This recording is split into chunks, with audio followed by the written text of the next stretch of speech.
E aí, nação alviverde, bem-vindos de volta ao Porco Mania, o canal mais clubista e zoeiro do Verdão. Eu sou o seu host maluco, louco pelo Palmeiras, e hoje a gente vai reagir a um vídeo daqueles que faz o coração bater mais forte, ou rir de nervoso, né? Vocês viram o que os caras do Os Donos da Bola e Band Esportes andam falando sobre o nosso porco? Tipo, o Palmeiras é franco favorito ao título e ainda rolando papo de contratação bombástica? Ah, vai ser épico. Imagina a gente goleando todo mundo, Abel mandando ver como chefão absoluto e ainda especulando um craque novo para reforçar o esquadrão? Mas ó, sem spoilers, hein? Só adianto que tem polêmica, tática genial e uma cavada que vai deixar vocês pilhados. Bora reagir juntos, porque aqui é Palmeiras até o osso. Se você é daqueles que ama zoar os rivais enquanto exalta o Verdão, curte aí e bora pro vídeo. Avante palestra! Haha! E pros corintianos assistindo escondido, relaxa. Hoje a zoeira é light, mas o título é nosso.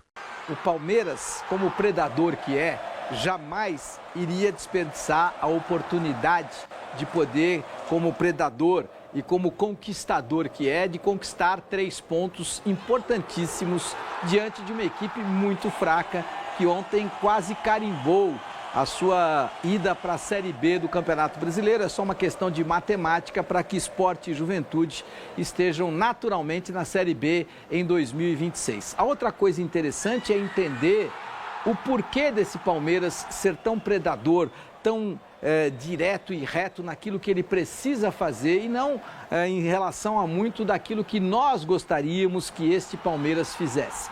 Ele tem um comando e dentro deste comando a ideia muito clara é: ninguém jamais na história do futebol brasileiro teve tanto poder quanto o Abel Ferreira tem no Palmeiras. E este poder é diretamente proporcional às suas conquistas. Em 5 anos, 10 títulos conquistados e para este ano de 2025, apesar de estar fora da Copa do Brasil, faz campanha brilhante no Campeonato Brasileiro e brilhante também na Copa Libertadores da América, onde naturalmente já está na final da Copa Libertadores, porque ninguém em sã consciência imagina que este Palmeiras não vá atropelar a LDU em 2 jogos.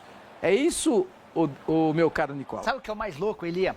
Libertadores da América, 9 vitórias e 1 empate. Essa é a campanha do Palmeiras. Campeonato Brasileiro, 58 pontos, de longe. A melhor campanha da era Abel. O Palmeiras nunca havia chegado, depois da 26ª rodada, com uma pontuação tão grande. Uma das campanhas tinha 14 pontos a menos do que a atual.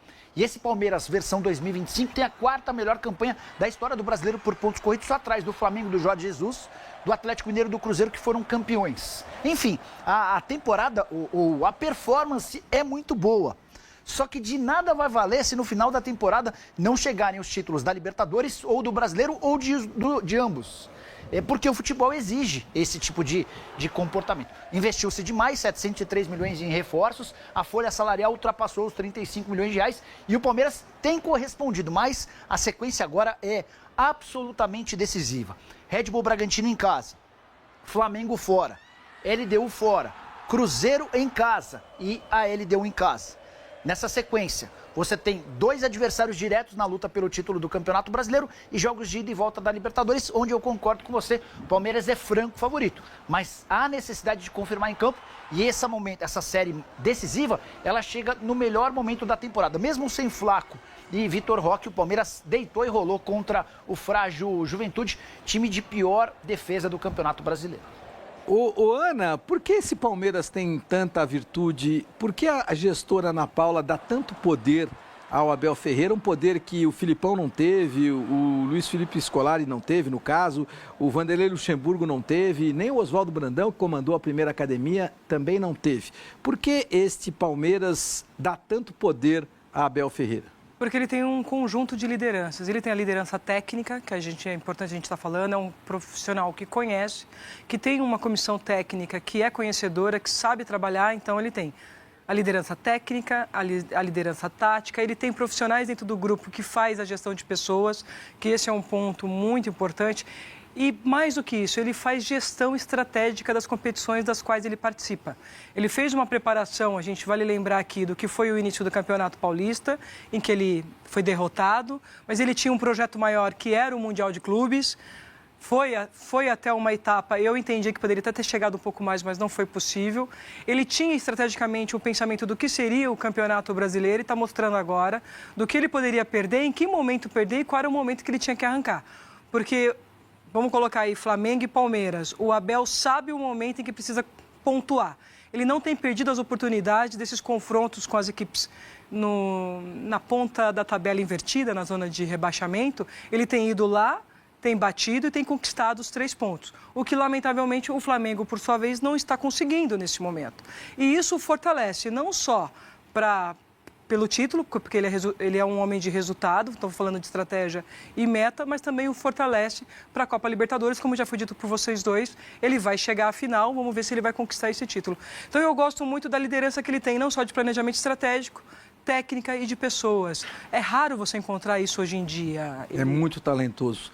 Todas essas 3 vertentes que você coloca são muito complicadas para que você, num só ser humano, consiga aliar todas as virtudes para que as 3 vertentes sejam muito bem amparadas e muito bem qualificadas. E esse, especificamente, é o caso do Abel, que já fala para você. Antes disso, visão tática aqui no Tempo Técnico.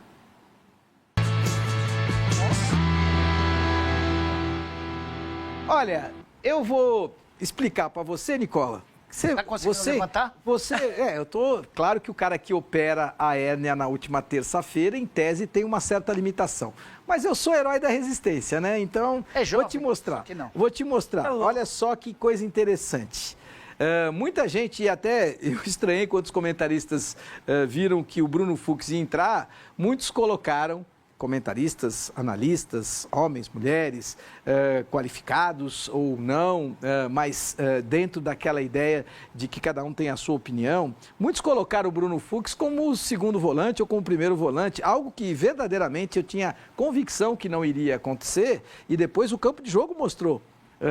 O Palmeiras jogou com 3 zagueiros, o Palmeiras jogou com um 4-5-2, muito interessante contra a equipe do Juventude.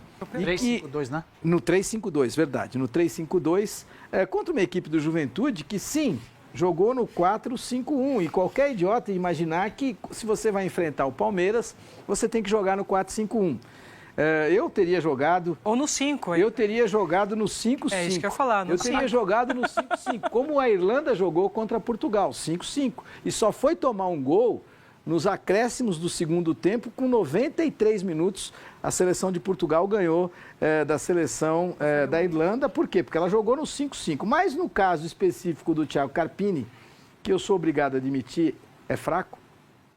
Não. Gente, de novo, repete, por favor. Sou obrigado a admitir que é fraco. Com muita dificuldade, sou obrigado a admitir que é fraco. Não é fraco. Sou obrigado a admitir que... Não, você vai entender por que é fraco. Olha só, olha que interessante. O Abel joga com 3 volantes e qualquer idiota ia dizer, mas com 3 zagueiros. E qualquer idiota ia dizer, olha, mas o Abel vai jogar contra o Juventude no Allianz Parque com 40 mil torcedores, com 3 zagueiros.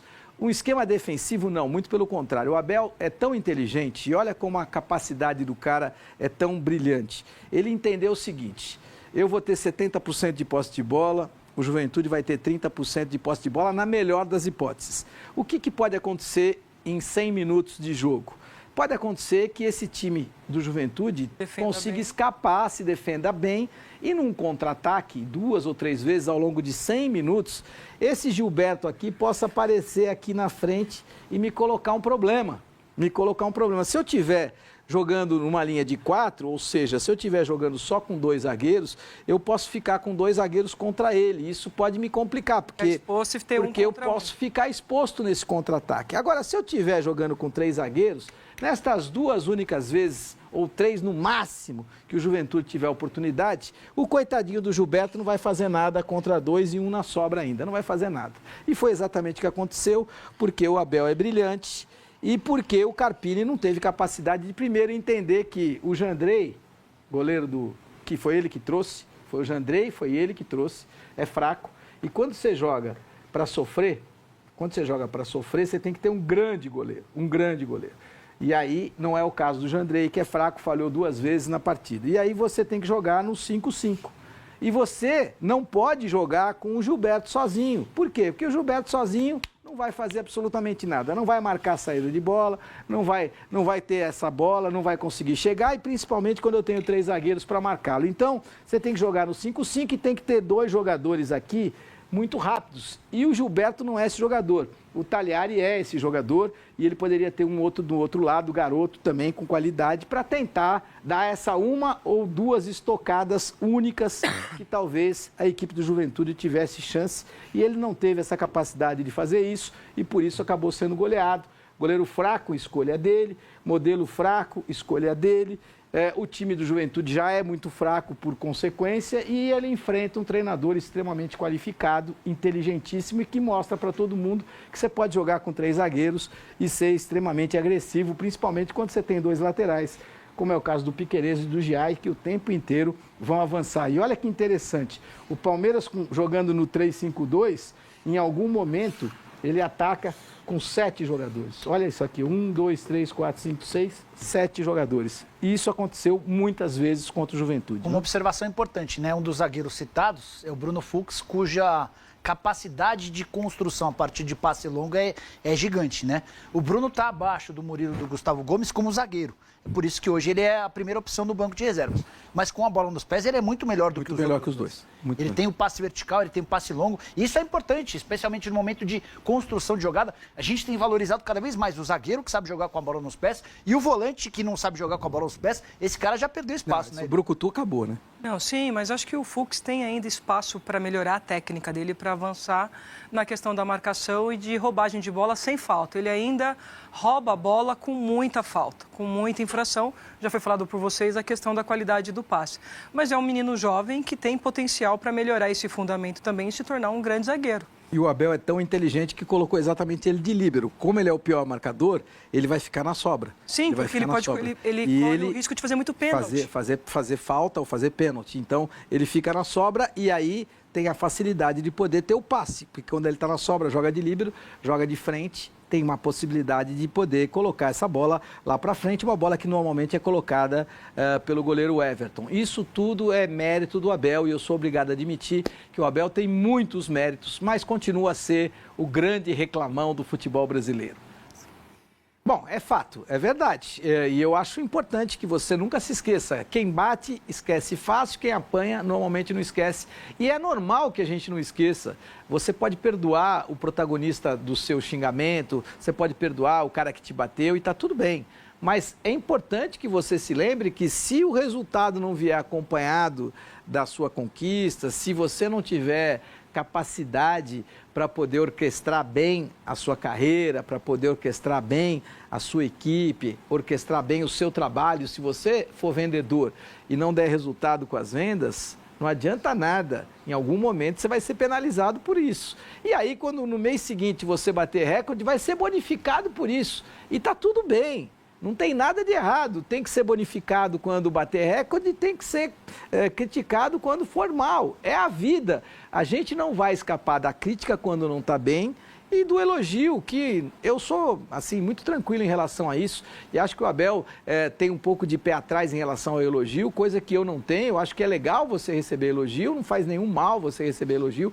O que você não pode é dormir em berço esplêndido. Porque a zona de conforto ela é tão gostosa, é tão confortável que ela te relaxa demais. E relaxados somos difíceis de dar resultado. É por aí, Jorge. Mas tudo que o Abel tem de competente, ele é muito competente, ele tem de chato. Chato. Eu vou te falar, viu? É difícil aturar as coletivas do Abel. Mas elas são ótimas, hein? Mas é incrível como ele ainda não engoliu as críticas e vaias que recebeu. Se o cara é técnico de futebol, a premissa básica é que em algum momento ele vai ser xingado pela própria torcida. Claro. Às vezes, eu fico com a impressão de que ele usa essa situação em toda entrevista coletiva para sempre deixar um pezinho para fora do Palmeiras. Vale a lembrança de que a Leila Pereira já ofereceu uma renovação de contrato espetacular. A gente contou aqui no radar 20 salários de bônus em caso de título da Libertadores, 16 salários de bônus em caso de título de Brasileiro, e até agora ele não assinou o contrato. Detalhe, com a retirada de multa, ele podendo sair a qualquer momento.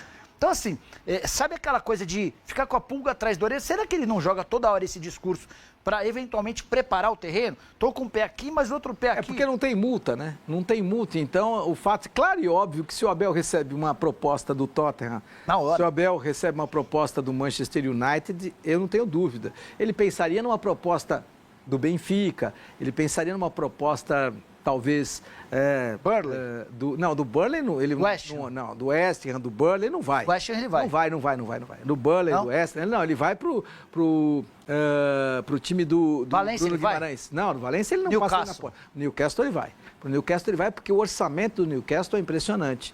Então, você tem um orçamento de um time comandado por árabes que são bilionários, e aí você sabe muito bem que, bem gerido, esse orçamento pode dar muito mais resultado. E se ele coloca o Newcastle entre as 4 primeiras colocações, ele também muda de patamar em relação ao trabalho dele. Deixa eu aproveitar e colocar para você na tela o que o Abel Ferreira tem como retrospecto nessas últimas 26 rodadas. Pontuação do Palmeiras, 43 pontos em 26 rodadas em 21, ele era o terceiro colocado, tinha 54 pontos quando foi campeão em 2022, 44 pontos quando foi campeão em 2023, 50 pontos quando foi segundo colocado em 2024, e olha agora que impressionantes, 58 pontos, 3 a mais do que o time do Flamengo quando é o primeiro colocado. Palmeiras já é campeão, Ana Paula? Não podemos afirmar ainda porque tem muitos jogos pela frente. Se tropeçar, ele pode correr risco, sim.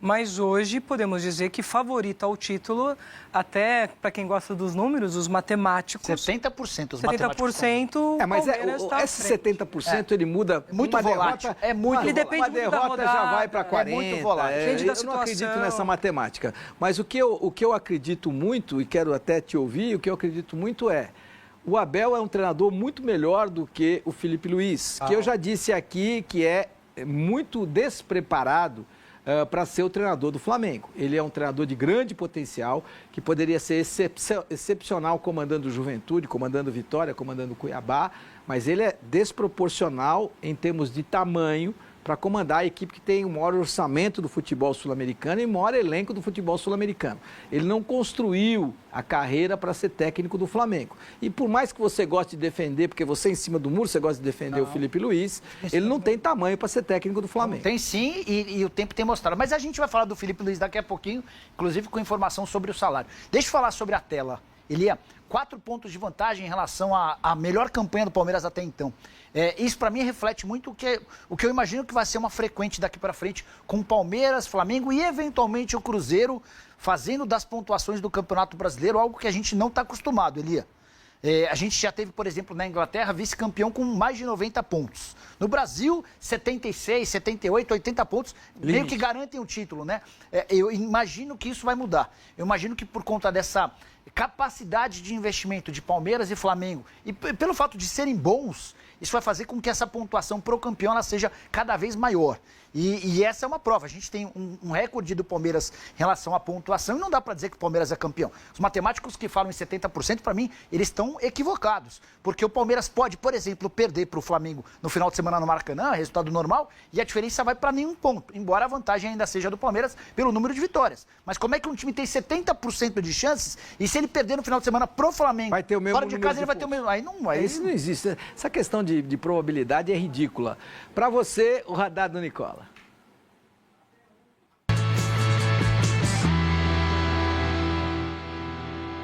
Conversei outro dia com dirigentes do Palmeiras e com o representante do Gerson, o Júnior Mendonça, sobre a possibilidade de o Gerson virar reforço do Palmeiras. E ambos asseguraram que não tem nenhuma negociação, mas Gerson tem dado cavada. Sabe aquela história de mandar olhinho, de querer dizer que está sendo observado? No final de semana, o Gerson curtiu uma postagem de um torcedor do Palmeiras que havia marcado a presidente Leila Pereira, a gente está mostrando na tela. Nessa postagem, o torcedor diz: ó, Leila, se você contratar o Gerson, eu vou buscá-lo no aeroporto. E o Gerson fez questão de dar uma curtida. O Gerson está muito infeliz na Rússia e a gente tem contado sobre essa situação já há algum tempo. O pessoal do Zenit entende ele como um cara sem intensidade e com pouca velocidade. São 11 partidas seguidas de ausência do Gerson. Ele vinha se recuperando de uma lesão muscular e, enfim, está à disposição. Estou muito curioso para saber se ele vai ser utilizado no domingo. Mas é líquido e certo que, se pintar uma proposta razoável, o Gerson deve ser negociado no fim do ano. A pedida inicial do Zenit é de 25 milhões de euros e aqui vem o pulo do gato. Pode ser que o Palmeiras tenha alguma possibilidade de contratá-lo. Por esses 25 milhões de euros não sai negócio, não há a menor chance de o Palmeiras gastar tudo isso. Mas, eventualmente, colocando algum jogador na parada, como, por exemplo, o Corinthians fez em relação ao Yuri Alberto. Você lembra que o Corinthians não gastou nada e mandou 4 atletas para o Zenit. Um dos jogadores que pertence ao Palmeiras e interessam ao Zenit é o Riquelme Felipe. A partir daí, com uma compensação financeira, manda o Riquelme Felipe, que coloca mais um dinheiro 5 milhões de euros para trazer o Gerson. A partir daí pode pintar alguma negociação. E foi o Zenit quem sinalizou para empresários que essa possibilidade de troca é uma alternativa. Repito, hoje não dá para dizer que existe uma negociação, mas com o Gerson cavando e com o Zenit sinalizando que aceita uma composição com atletas, eu não descarto esse negócio para o próximo. Caraca, que vídeo insano dos caras dos donos da bola e Band Esportes, né? O Palmeiras tá voando alto, com Abel como rei do pedaço. Técnica, tática e gestão que nem o Guardiola sonha. E essa goleada no Juventude? 3 zagueiros para anular contra-ataque. Bruno Fux brilhando como líbero. Pô, o homem é um gênio. Mas o que me deixou louco mesmo foi essa história do Gerson cavando para vir pro Verdão. Infeliz na Rússia, Zenit pedindo 25 milhões de euros, mas a gente pode envolver o Riquelme Felipe em uns trocados. Leila, fecha isso aí, mulher. Vai ser o reforço dos sonhos pro nosso esquadrão invencível. Ah, e pros rivais, chorem, porque o porco tá imparável no Brasileirão e na Liberta. Valeu pela resenha, galera. Se curtiu, dá like agora, se inscreve no Porco Mania para mais reacts clubistas e comenta aí, Gerson no Palmeiras, sim ou com certeza?